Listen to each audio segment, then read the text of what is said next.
The name is really, really offensive, and it always has been, because I mean there's a history to what the name actually was called now as opposed to what it was called a couple of years ago, and it is less offensive as Redmen as when it was called Squaws, but it's still offensive. Students and staff here at McGill say the Redmen sports team name is discriminatory.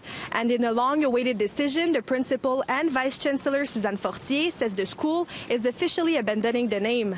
Montreal's McGill University announced Friday morning it will change the name of its men's varsity sports teams, the Redmen, saying it is an offensive term for Indigenous people and that the derogatory meaning does not reflect the beliefs and values of the McGill community. In a statement, Suzanne Fortier says the Redmen name is not one that our community would choose today, and it is not one that McGill should carry forward into our third century. Effective today, McGill University's men's varsity teams will cease to be called the Redmen. McGill professor Fabrice Labo says the name was very divisive. The decision we made today was really a result of listening to all these people and coming to the realization that despite the fact that the name Redmen that was used for our varsity teams up to now did not originally refer to Indigenous peoples, it has come over the years, it has become a pejorative. And it's very clear whenever you look it up in any of the current English dictionaries that is considered a pejorative, and so we definitely wanted to change that name based on that.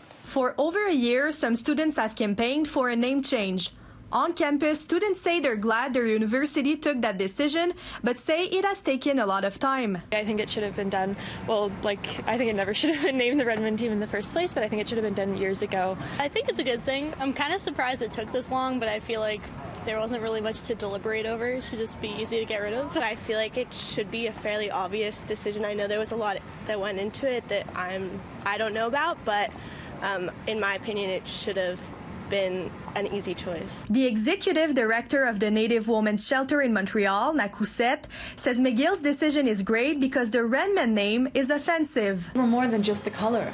You can't just say, and I know they backpedal on that, and they're like, well, we were just talking about like the color red, that's the color of the team, and that's why they're called the Redmen.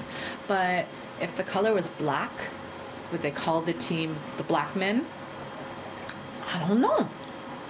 Think that, they might think twice about that, but what it is about Indigenous people, you can just take our culture and use it to sort of push your own agenda. Minister of Crown Indigenous Relations Carolyn Bennett says the Edmonton Eskimos could take a lesson from this.